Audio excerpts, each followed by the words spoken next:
ನಮಸ್ಕಾರ ವೀಕ್ಷಕರೇ, ಸವಾಲ್ ಟಿವಿಗೆ ಸ್ವಾಗತ. ನಾನು ಶ್ರುತಿ. ಇಂದಿನ ಧಾರ್ಮಿಕ ವಿಷಯ ಕರಗ ಉತ್ಸವದ ಆಚರಣೆ. ಕರಗ ಉತ್ಸವವು ಕರ್ನಾಟಕದ, ವಿಶೇಷವಾಗಿ ಬೆಂಗಳೂರಿನ ಅತ್ಯಂತ ಪುರಾತನ ಹಾಗೂ ಪ್ರಸಿದ್ಧ ಜನಪದ ಧಾರ್ಮಿಕ ಉತ್ಸವವಾಗಿದೆ. ಈ ಉತ್ಸವವು ಶಕ್ತಿ ಆರಾಧನೆಗೆ ಸಮರ್ಪಿತವಾಗಿದ್ದು, ಆದಿಶಕ್ತಿಯಾದ ದ್ರೌಪದಿ ದೇವಿಯನ್ನು ಪೂಜಿಸುವ ಪರಂಪರೆಯನ್ನು ಪ್ರತಿಬಿಂಬಿಸುತ್ತದೆ. ಶತಮಾನಗಳಿಂದ ನಡೆದುಕೊಂಡು ಬಂದ ಈ ಉತ್ಸವವು ಜನರ ನಂಬಿಕೆ, ಭಕ್ತಿ ಮತ್ತು ಸಂಸ್ಕೃತಿಯ ಪ್ರತೀಕವಾಗಿದೆ. ಕರಗ ಉತ್ಸವದ ಪ್ರಮುಖ ಆಚರಣೆ ಎಂದರೆ ಪವಿತ್ರ ಕರಗವನ್ನು ತಲೆ ಮೇಲೆ ಹೊತ್ತು ಪೂಜಾರಿ ದೇವಿಯ ಸ್ಮರಣೆಯಲ್ಲಿ ನಗರದ ಪ್ರಮುಖ ಬೀದಿಗಳಲ್ಲಿ ಸಂಚರಿಸುವುದು.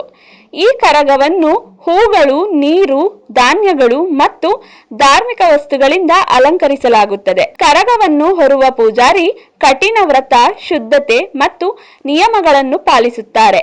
ಇದರಿಂದ ಶಿಸ್ತು, ಆತ್ಮನಿಗ್ರಹ ಮತ್ತು ಭಕ್ತಿಯ ಮಹತ್ವವನ್ನು ಈ ಉತ್ಸವ ಬೋಧಿಸುತ್ತದೆ. ಕರಗ ಉತ್ಸವವು ಸ್ತ್ರೀ ಶಕ್ತಿಯ ಗೌರವವನ್ನು ಸಾರುತ್ತದೆ.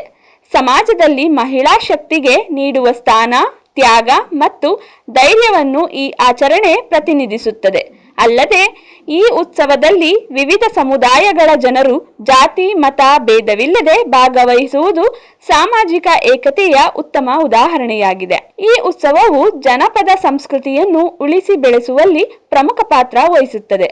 ಹಾಡುಗಳು, ನೃತ್ಯಗಳು, ವೇಷಭೂಷಣಗಳು ಮತ್ತು ಸಂಪ್ರದಾಯಗಳು ನಮ್ಮ ಪಾರಂಪರಿಕ ಸಂಸ್ಕೃತಿಯನ್ನು ಮುಂದಿನ ತಲೆಮಾರಿಗೆ ಪರಿಚಯಿಸುತ್ತವೆ. ಕರಗ ಉತ್ಸವವು ಕೇವಲ ಧಾರ್ಮಿಕ ಆಚರಣೆ ಮಾತ್ರವಲ್ಲದೆ ಜನರ ಬದುಕಿನಲ್ಲಿ ಶಾಂತಿ, ಸಮೃದ್ಧಿ ಮತ್ತು ಸಹಬಾಳ್ವೆಯ ಸಂದೇಶವನ್ನು ಸಾರುವ ಮಹತ್ವದ ಹಬ್ಬವಾಗಿದೆ.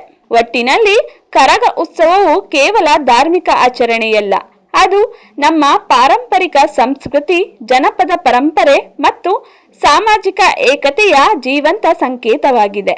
ಶಕ್ತಿ ಆರಾಧನೆಯ ಮೂಲಕ ಮಾನವ ಜೀವನದಲ್ಲಿ ಶಿಸ್ತು, ಸಹನೆ, ಭಕ್ತಿ ಮತ್ತು ತ್ಯಾಗದ ಮೌಲ್ಯಗಳನ್ನು ಈ ಉತ್ಸವ ಬೋಧಿಸುತ್ತದೆ.